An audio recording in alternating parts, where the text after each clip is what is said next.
So we have a new first place SCGCon deck list that is something in a avatar we haven't even seen yet. There were 8 unique avatars in Atlanta, and first place is not one of those avatars. Zach, let's talk about it. Yeah, man. Savior, dude, Savior. It's a Earth Fire Savior deck. It looks pretty pretty aggressive. Yeah, I wonder if it's like there's like we should always just be looking at everything from an aggressive slant. Like the aggressive decks just always do so much better. And I thought that Savior, the way that it was going to go after we had tested it, that Savior was going to have to be like the slower, grindier deck, because when we played the essentially the kicker that Savior gives all of your minions to make them mana more, and you can ward it. And then I realized how powerful that could be when you're at death's door, like how difficult it is to actually like be dealt a kill at death's door when you can just Savior and like really insulate yourself. So I thought that like that was the natural progression of the deck, and so to see something get more aggressive. What do you mean by Savior and insulate yourself?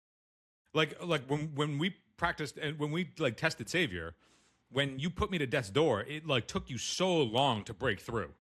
Like yeah, I was because at you death's door, could just but keep putting a guy down on top of the Savior and blocking, right? I felt like super. I was like fortressed up. I was like, it's going to take you a long. Like with Savior, I felt more at ease at death's door than I had with any of the other avatars that we had tested with, because I was like, oh, you can just like really reliably build yourself a fortress. And when you have like when it's like you have to protect a whole bunch of sites, and your opponent can attack you from like anywhere in the realm, like that becomes really difficult. But when it's like they have to hit one target, you're like, I can protect this target, and I can get I'm insulated naturally to continue protecting this target. But like turns out that like if you can just get aggro, like that's the way to go, and just make be disruptive aggro. Well, I think the thing is right now, Phil, is that making your little minion sticky, because it costs a mana to ward a creature every turn, right? Like just like it costs 1 to make a skeleton every turn with Necromancer. So if you make this like the Necromancers deck, right? Everything's a low curve card that you can basically be like, and I'm putting a body on the board, right? That was a pretty strong strategy. So if we look at the Savior list, right? All of our guys are like really low cost guys that you can get it's pretty easy to get a extra mana out to be able to throw a ward onto them. Look at this. You got Revere Revenant as your classic 1/3 1 mana 3 power guy. Who doesn't love that, right? Angel Ascendant has Airborne and +1 while warded. So like for 3 mana, you get an Airborne 3 power guy that has ward on top of it, right? Like that's so good. You get an Unyuro what's called the Unyuro Exorcist. So you're getting another spellcaster that for the cards that you have that are like Holy Nova and stuff like that, where you can basically center that on this spellcaster instead of breaking a ward to cast it, right? But then you also have stuff like Earthquake and stuff that you can determine where you're going to cast things, and this just allows you another place to mess around with where you're going to cast stuff from. There doesn't seem to be a lot of stuff in this particular deck that really relies on that, but also being able to kill a demon, a spirit, or an aura is pretty dang good. Bosch Troll, Leprechauns, Lady Iseult.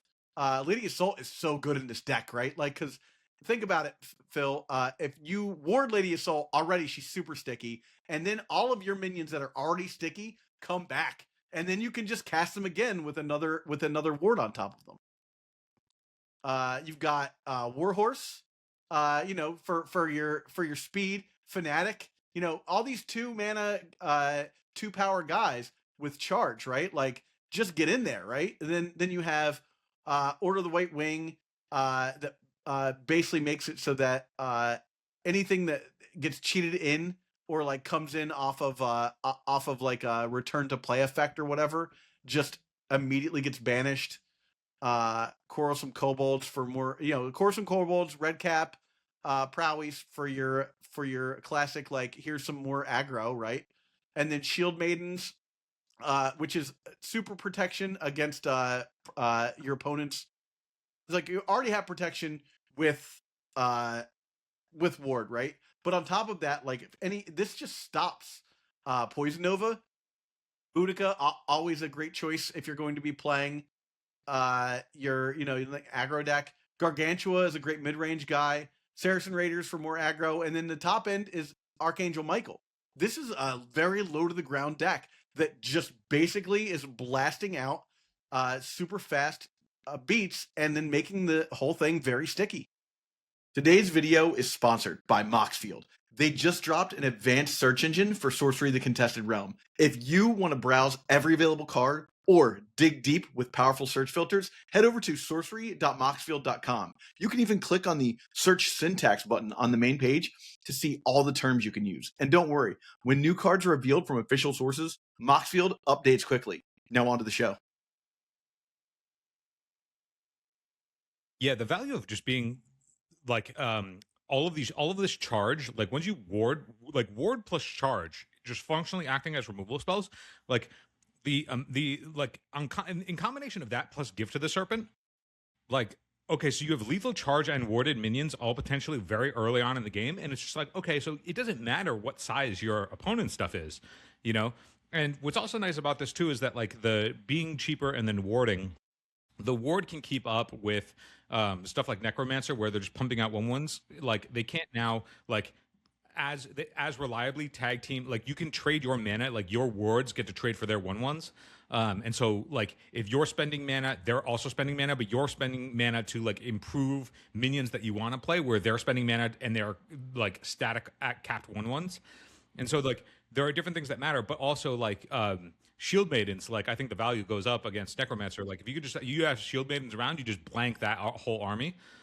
Becomes, Yeah. Oh my God. Yeah. like, really, really powerful. So, like, if you can ward a Shield Maidens, it's like, okay, now your opposing Poison Novas also don't matter, and, like, all the, it's just like the I don't know if this seemed like it was straightforward, but I would not have gone here initially, because I would have just assumed that a 2-mana Reverent or a 3-mana Angel Ascendant would be too slow for what an aggro deck would want to do. But it seems that, like, if everybody else is also spending time to get value out of their new avatars, so either the avatar is going a little bit bigger, or if they're spending time just to make 1/1s, that does allow for a little bit more time to, like, use these mana sinks and just delay yourself by a turn.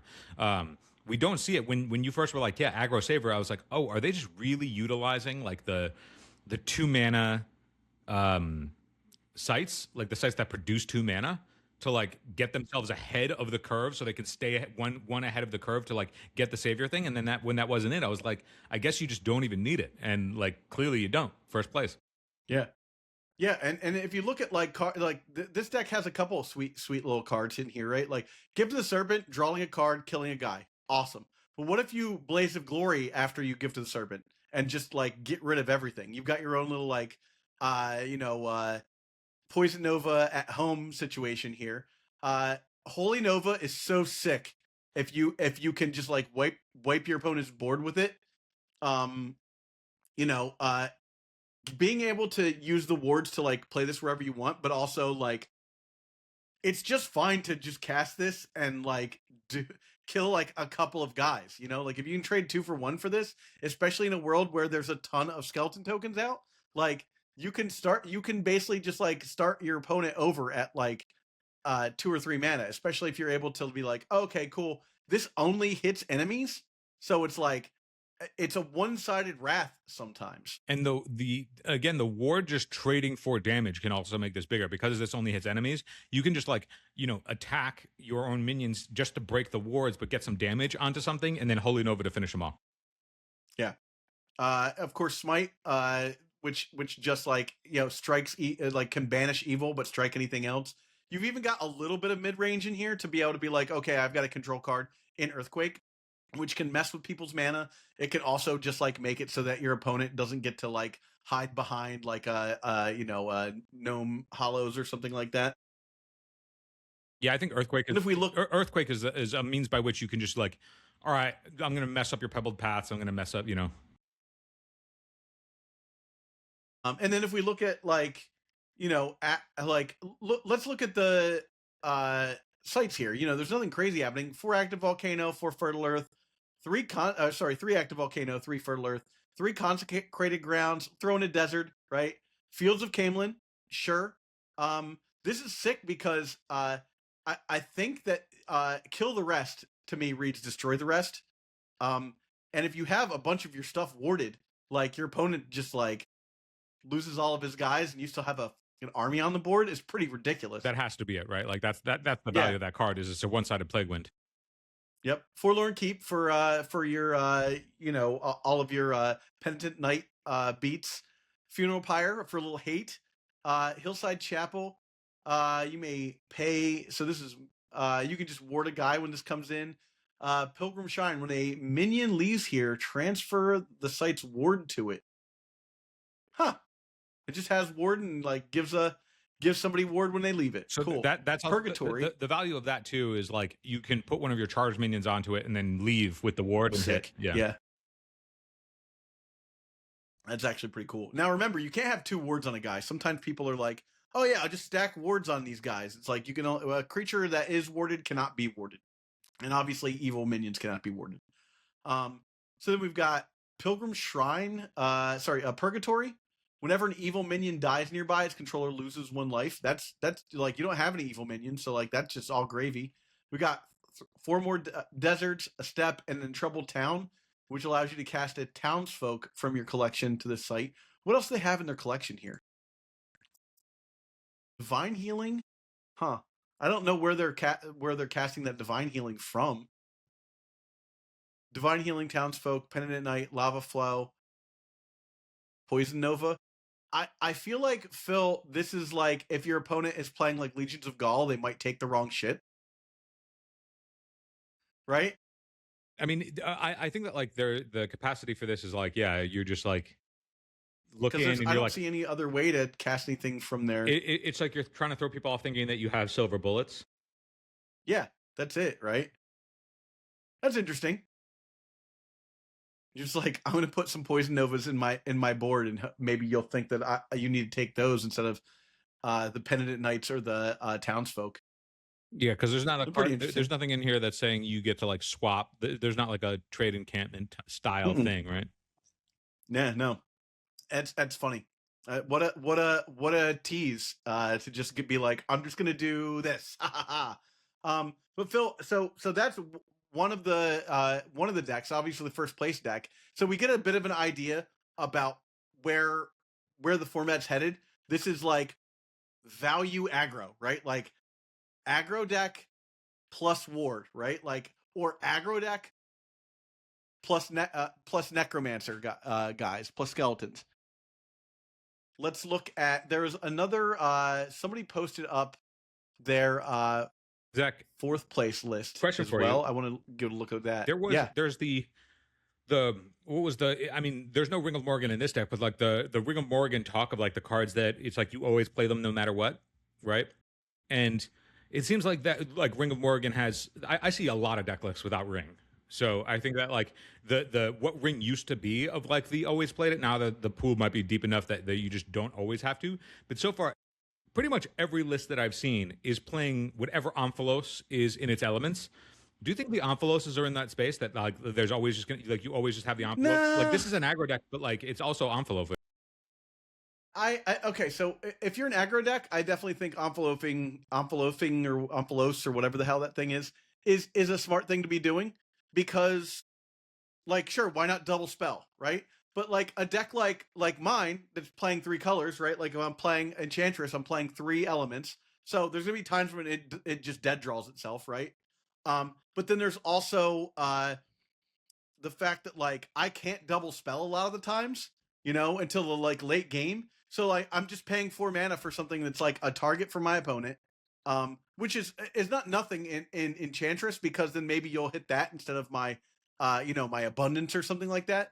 But I think that if you're a mid-range deck, you're investing too much in a pretty critical turn. I think turn 4 is a pretty critical turn. So if you get that down on turn 4 and your opponent just like either removes it or like you can't get the value of like double spelling off of it, You know, you're getting some selection, I suppose, but there's so many ways to disrupt that. With like swap is a great way. Like if I swap your Omphalos and you're that deck, you can't play any of your minions because the Omphalos is casting them. So if you can't cast any of the minions to those sites, they just can't be cast. So that's like, you know, you basically just wasted 4 mana, and that might be the time it takes me to pivot back into the game. Yeah, you it's know? possible that like because of the interaction with swap that like you can't like the swap's value just goes up even further. Obviously, swap is great, but you know, just like locking out minions from the Omphalos is pretty sweet.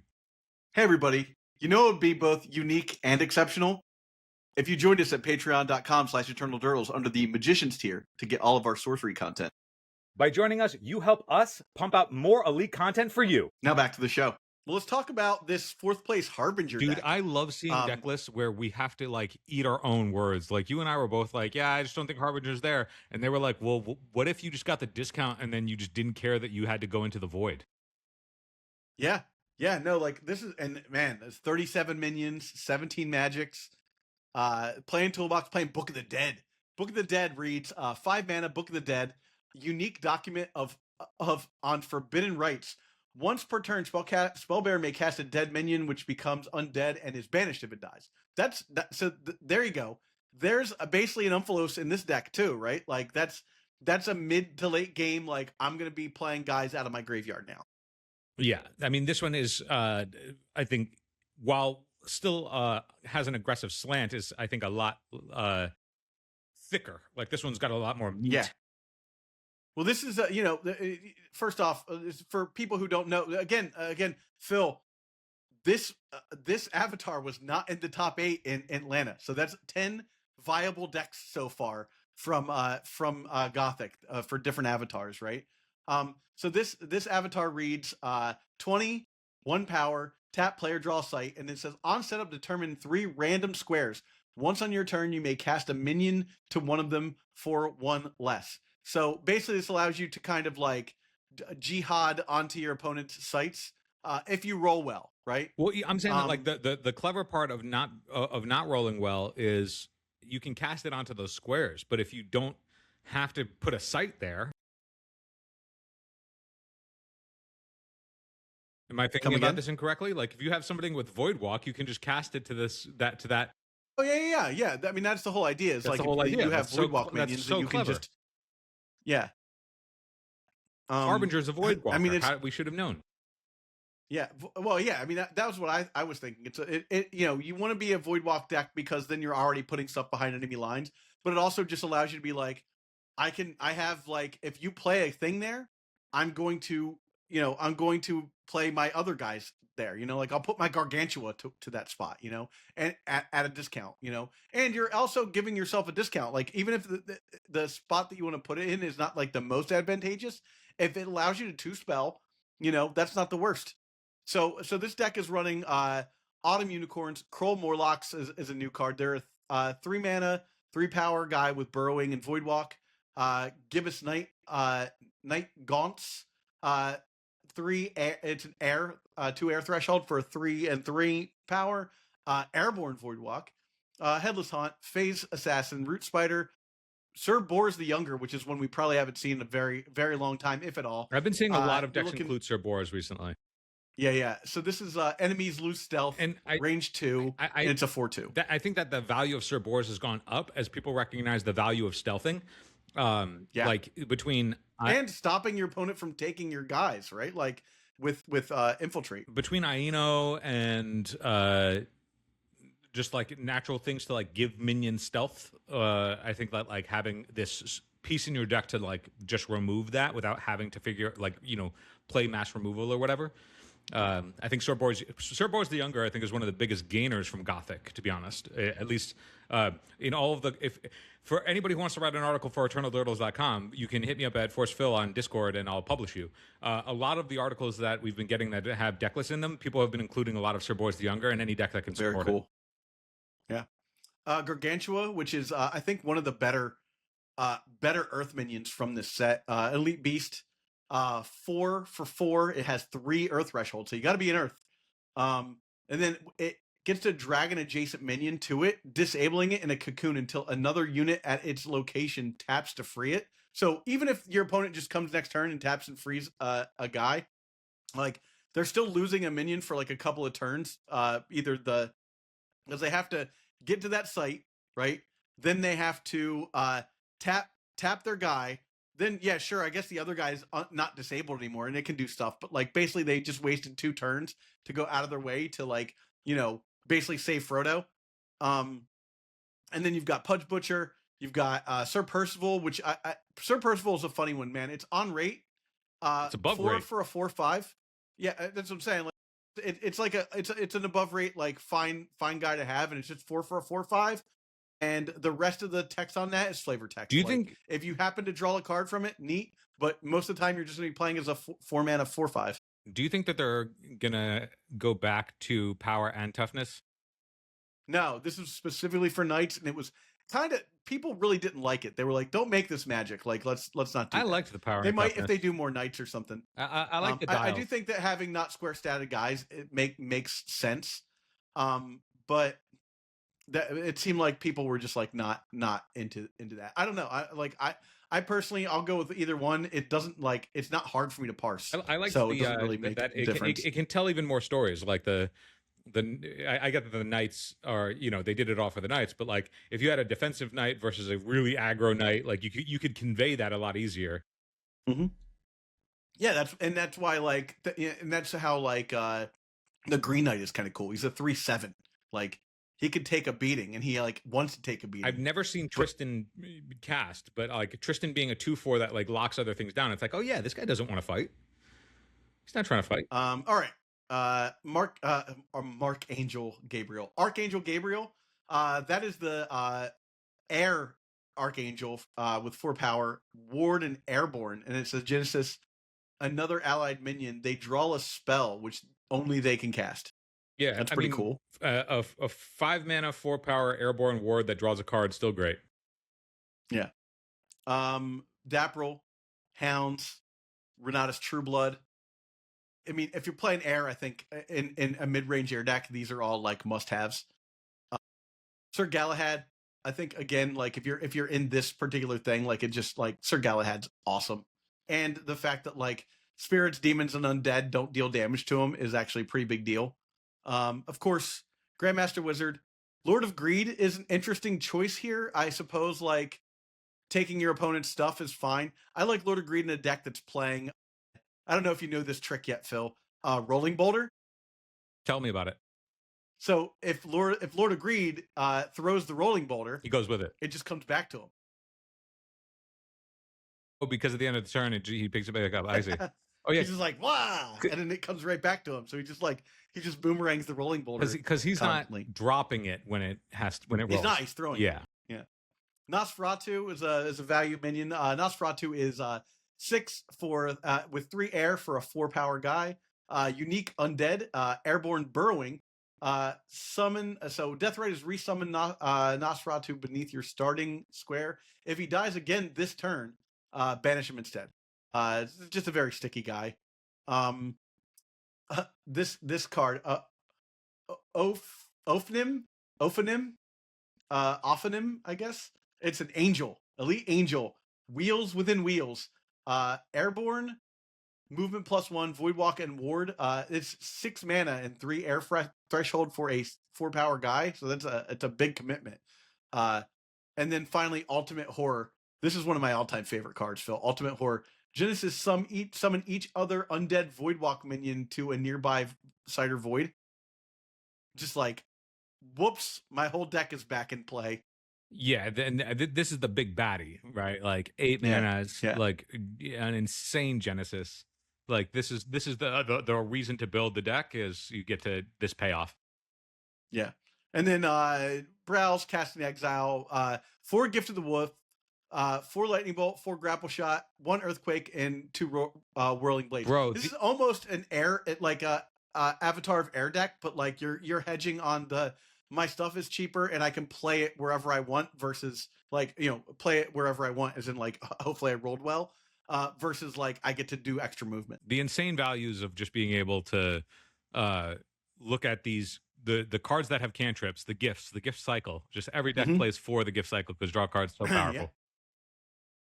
Yeah, and +2 power ain't nothing to scoff at.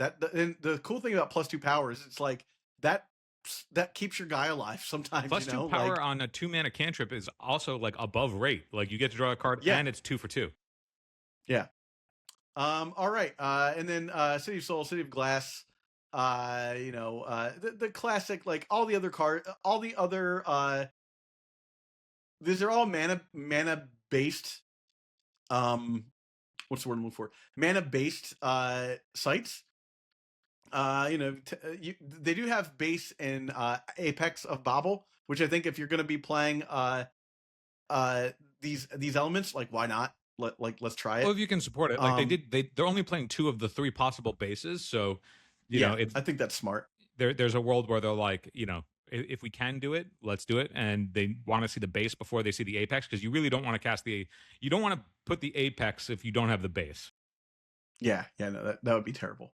And then only 7 cards in the collection. We got Zap, Disenchant, Unravel, Bury, Ghoul, Murder of Crows, and Penitent at Night. I think they should probably add another Ghoul and another Penitent at Night if they've got 2 Forsaken Crypts and 2 Forlorn Keeps. Like, why not? If you're only playing 7 cards. But I think that there's a couple cards you could throw in here. I do appreciate Unravel. I think that there's the Mortality, which is the mortal version of this, and then there's also a Earth one that just destroys a demon that I think is worth playing too. Exorcism, I think is also worth playing in here as well. I would play those. Giant maybe board. I love a giant maybe board. Maybe I'll play Atonement Tome. Maybe I won't. Maybe I'll play Young Master Daemon. I love that. But yeah, Phil, I mean, that's like yet another amazing deck that has an avatar that we haven't seen hit the top 8 yet. And I'm excited to see. We'll do a whole episode about the top 8 when that becomes more clear to us. But it's very exciting to see these decks come out that we just haven't even explored yet. I also like the fact that like Harbinger is offering you, like, if you're the type of person that wants to play Avatar of Air, Harbinger is kind of offering you like a budget Avatar of Air alternative that like might actually be just as good. Yeah, and it's just like cool because I think Harbinger came out to me as one of the underdog avatars. Yeah, still haven't seen an animist in the top 8, so we'll have to. Nor magician, my guy, nor magician. Nor magician. Yep. All right. Well, thank you everybody for watching. If you like this content and you want to support us, you can go to patreon.com/Eternal Durdles and join us at the either Magicians tier or the Sorcerer tier, and you will get ad-free sorcery content. You can hit up Force of Phil at any of the social medias that we use. And if you want to write an article for eternaldurdles.com for sorcery, you can do that as well. And with that said, thank everybody for watching, and we will catch you on the flip. Hey, thanks for watching. And if you get a moment, remember to like and subscribe to the video. Also, don't forget to join us on Patreon at patreon.com/Eternal Durdles in the Magicians tier. Your support means a lot, and it helps us keep pumping out this content. Thanks so much. Keep contesting the realm.